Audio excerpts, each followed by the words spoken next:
तो इस वीडियो के माध्यम से हम रिस्क मैनेजमेंट की सिलेबस प्रायोरिटी के बारे में जानने वाले हैं। तो अगर आप सीआईबी की प्रिपरेशन कर रहे हो और आपने इलेक्टिव सब्जेक्ट्स में से रिस्क मैनेजमेंट को as an elective subject select किया है, so this video is for you and you must be watching this video till end. ऐसा मैं इसलिए कह रहा हूं क्योंकि इस वीडियो के एंड तक आप जान जाएंगे कि रिस्क मैनेजमेंट में जो 6 मॉड्यूल्स हैं उसमें से सबसे ज्यादा इंपॉर्टेंट मॉड्यूल कौन सा है एंड कौन से मॉड्यूल को आपको सबसे पहले कवर करना चाहिए, कौन से मॉड्यूल में वेटेज जो है मार्क्स वाइज सबसे ज्यादा रहती है, साथ के साथ कौन से मॉड्यूल से सबसे ज्यादा केस स्टडीज आने के आसार हैं, किस तरह के क्वेश्चन एग्जाम में आपको देखने को मिल सकते हैं और कंप्लीट तैयारी रिस्क मैनेजमेंट की सिर्फ और सिर्फ 5 दिनों में आप कैसे कर सकते हैं। इन सभी चीजों के बारे में हम इन डिटेल बात करने वाले हैं। सो स्टे ट्यून एंड अगर आपने अभी तक हमारे चैनल को सब्सक्राइब नहीं किया है तो चैनल को सब्सक्राइब कर सकते हैं और बेल नोटिफिकेशन आइकन को जरूर क्लिक कीजिए ताकि जब भी हम कोई नई वीडियो अपलोड करते हैं आपको उसका नोटिफिकेशन जरूर मिल पाए। और अगर आपको ये वीडियो पसंद आती है तो वीडियो को लाइक जरूर कीजिए। चलिए वीडियो को स्टार्ट। तो हम बात करने वाले हैं यहाँ पर रिस्क मैनेजमेंट की प्रायोरिटी के बारे में। तो टोटल जैसे मैंने आपको बताया कि हमारे पास टोटल 6 मॉड्यूल्स हैं, A B C D E and F. ये 6 मॉड्यूल्स आपके पास रहने वाले हैं। वैसे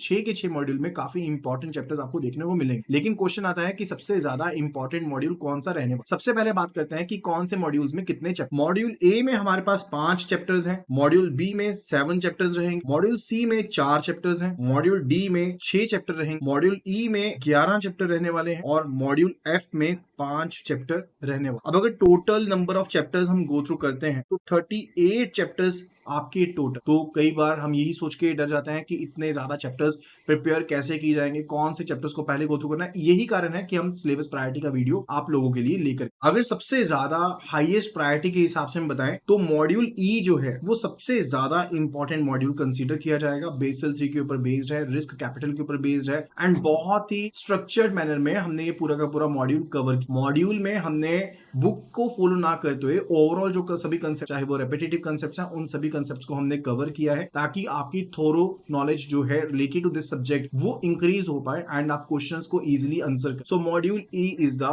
मोस्ट इंपॉर्टेंट मॉड्यूल जिसमें 11 टोटल चैप्टर्स हैं और इसकी वीडियोस की जो टोटल ड्यूरेशन है तो लगभग 3 घंटे की ये वीडियोस हैं जहां से आपको बहुत सारे क्वेश्चंस देखने को मिल सकते। मॉड्यूल ई के बाद मॉड्यूल एफ काफी ज्यादा इंपॉर्टेंट है। तो सेकंड जो प्रायोरिटी रहेगी वो मॉड्यूल एफ से रिलेटेड रहने वाली है जिसमें टोटल 5 चैप्टर्स हैं और इनकी वीडियोस की ड्यूरेशन जो है लगभग 4 घंटे की टोटल ड्यूरेशन में ये 5 चैप्टर कवर। उसमें options, derivatives, futures, forward contract, swap, इन सभी चीजों को इन डिटेल कवर किया गया। इसके बाद मैं सबसे ज्यादा इंपॉर्टेंस दूंगा मॉड्यूल बी को, यानी कि थर्ड जो प्रायोरिटी है वो मॉड्यूल बी के पास जाए जिसमें आपके पास 7 चैप्टर्स हैं और इन टोटल 7 आवर की वीडियोस में इन सभी 7 चैप्टर्स को कंप्लीट किया। और ये चैप्टर्स काफी ज्यादा क्योंकि credit management framework, portfolio credit risk, measurement of credit risk, credit derivatives, काफी इंपॉर्टेंट चैप्टर्स हैं जो इस पर्टिकुलर मॉड्यूल में कवर किए। After that I will be saying module D is the fourth important module. उसका रीजन ये है कि इस मॉड्यूल में corporate governance, risk and control, self assessment, risk indicator, collection of internal loss data, operational risk, ये important chapters cover किए गए हैं। मॉड्यूल सी का काफी पार्ट आप ऑलरेडी कवर कर लेते हैं मॉड्यूल ई में, लेकिन फिर भी मॉड्यूल सी जो है वो बेसल 3 से कहीं ना कहीं रिलेटेड रहता है, तो मैं इसको फिफ्थ इंपॉर्टेंट मॉड्यूल का दर्जा देने वाला हूँ। काफी ज्यादा इंपॉर्टेंट चैप्टर्स जैसे market risk, fixed income securities, value at risk, measurement of interest risk, ये सब चैप्टर्स इसमें शामिल हैं जो कि काफी ज्यादा इसको इंपॉर्टेंट बनाते हैं। एंड सिलेबस के पॉइंट ऑफ व्यू से देखें तो आपको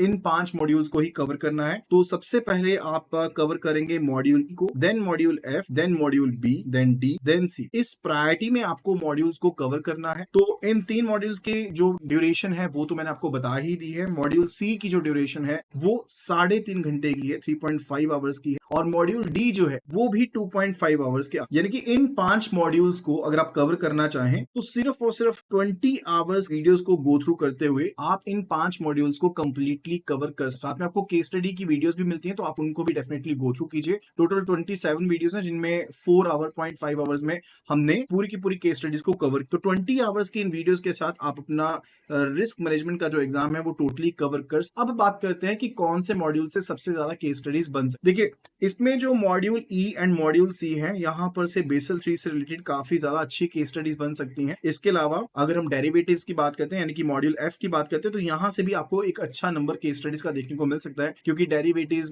से रिलेटेड, फॉरवर्ड कॉन्ट्रैक्ट से रिलेटेड, स्वैप से रिलेटेड केस स्टडीज आपको देखने को मिल जाती है। मॉड्यूल ए का जो कंपोनेंट पार्ट है उसमें काफी एक इंपॉर्टेंट चैप्टर से अगर हम बात करते हैं रिलेटेड की एसेट लायबिलिटी मैनेजमेंट, काफी एक इंपॉर्टेंट पार्ट है from the module A. Liquidity risk management again is a very important chapter from the module A. तो आप ये दो चैप्टर्स भी साथ में कर सकते हैं, बिकॉज मॉड्यूल ए के इन दो चैप्टर्स में से केस स्टडीज बन सकती है। ये दो जो इंपॉर्टेंट चैप्टर्स मैं यहाँ पर मेंशन कर देता हूँ, एक है एसेट लायबिलिटी मैनेजमेंट एंड दूसरा जो है वो है लिक्विडिटी रिस्क मैनेजमेंट। तो ये दो चैप्टर्स आप डेफिनेटली यहाँ से गो थ्रू, क्योंकि उनसे रिलेटेड केस स्टडी आपको मिल सकती है। इसके अलावा जैसे मॉड्यूल बी था जिसमें value at risk and other things related, credit derivative से रिलेटेड आपको केस स्टडी मिल सकती है। अगर मॉड्यूल सी की बात करते हैं तो मार्केट रिस्क से रिलेटेड आपको केस स्टडीज देखने को मिल सकती है। वैल्यू एट रिस्क से रिलेटेड आपको केस स्टडीज देखने को मिल सकती है, जो मैंने पहले आपको बता दिया कि मॉड्यूल बी में एक्चुअल में वो मॉड्यूल सी का पार्ट। मॉड्यूल बी की अगर बात करते हैं तो क्रेडिट रेटिंग सिस्टम से आपको and measurement of credit risk से रिलेटेड आपको केस स्टडी देखने को मिल सकती है। So these are the different topics जिनको आपको कवर करना है, लेकिन सिलेबस प्रायोरिटी को इसी हिसाब से कवर करना है। तो सिर्फ और 24 से 25 घंटे की वीडियोस में आप पूरा का पूरा जो